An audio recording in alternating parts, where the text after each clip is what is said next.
Hi guys, so today I'm coming to you with another objective, and this one is Contested Outpost. So one of the things about this objective is that it's one of the victory point objectives, so you'll be getting either these if you're a rebel player, or these if you're an imperial player. And objectives that give you victory points will usually have a little number down here in the bottom right hand corner. So that's an important thing to think of.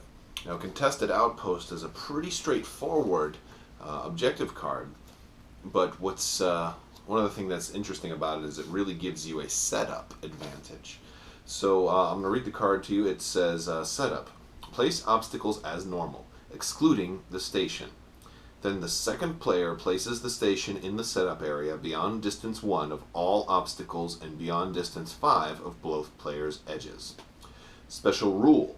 The station does not obstruct attacks and does not have the ability to discard damage cards or recover hull points. At the end of round, each player sums the command values of his ships at distance 1 of the station. The player with the highest total gains 1 victory token. So basically it's a King of the Hill style setup. This will be the last objective placed. And we're going to take a look at how you set it up, how you might want to set it up if you choose this, and how you go about actually winning the game when this is the objective. Alright, so when you look at Contested Outposts, one of the things to take notice of is if you're the second player, and you've put this in your deck, you're going to be placing the space station last. The first player is going to be placing the first obstacle, but one of the things you get to know is right away where on the map you want this to be, because you're going to basically have your choice. And let's say I wanted it to be right in the middle. I'm just using this to summarize. Then I can influence that by placing my obstacles where I want them to be. Ideally, I'm going to want my ships on top of this or very, very close to it at range 1 of it. And we're going to try to block off the opponent. Okay. Ideally, I probably want the debris clouds. So let's say the first player places one here. I want to try and grab this one. If I know I want my station right in the middle, I want to maybe place that one right there. But just a little bit beyond distance 1 away from it. I want it so that I know it'll fit here, so I'll have the range, but enough to keep them damaged if they want to get close enough to it. I also want to avoid placing something right here, but I can try to influence it by placing something maybe here, so he can't go here, you know. So let's say the first player then places something here and there. If I know I wanted it in the middle, maybe I would kind of section it off, like put 2 guys blocking the approach, so you'd have to come straight up the middle in order to get to it.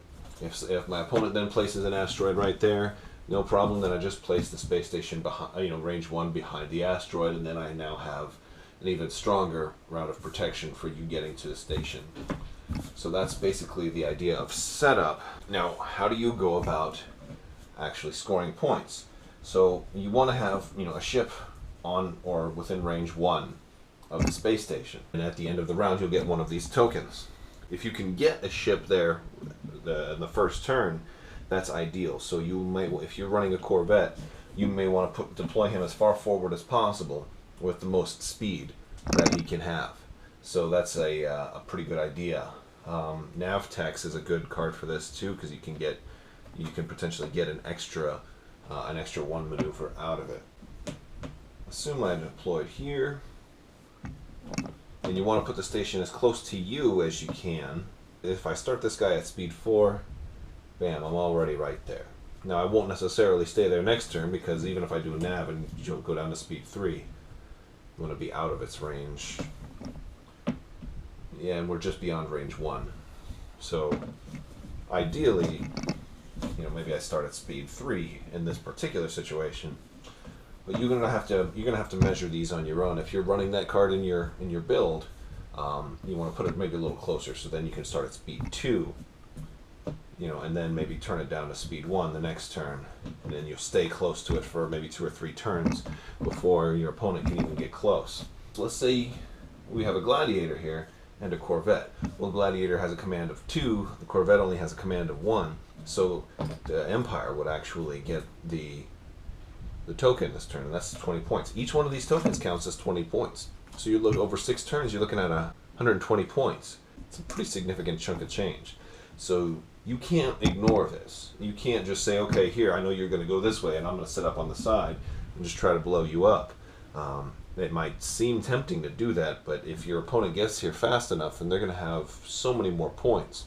You would have to completely blow all of them up without losing hardly anything in order to make up the difference. And why start yourself out with a handicap like that? Let's say a Star Destroyer gets there. I would need both of these guys, command value of 2 and 1, and he's got a command value of 3. Now in this case, we'd have a tie, okay, measuring that everybody's within range 1. Let's say there's also a Gladiator here. He's outside of range 1. He's at range 2. But these guys are both at range 1. So this would be a tie, and then nobody would get the token, because it says the player with the highest total gains a token. If we're tied, then there is no player with the highest total.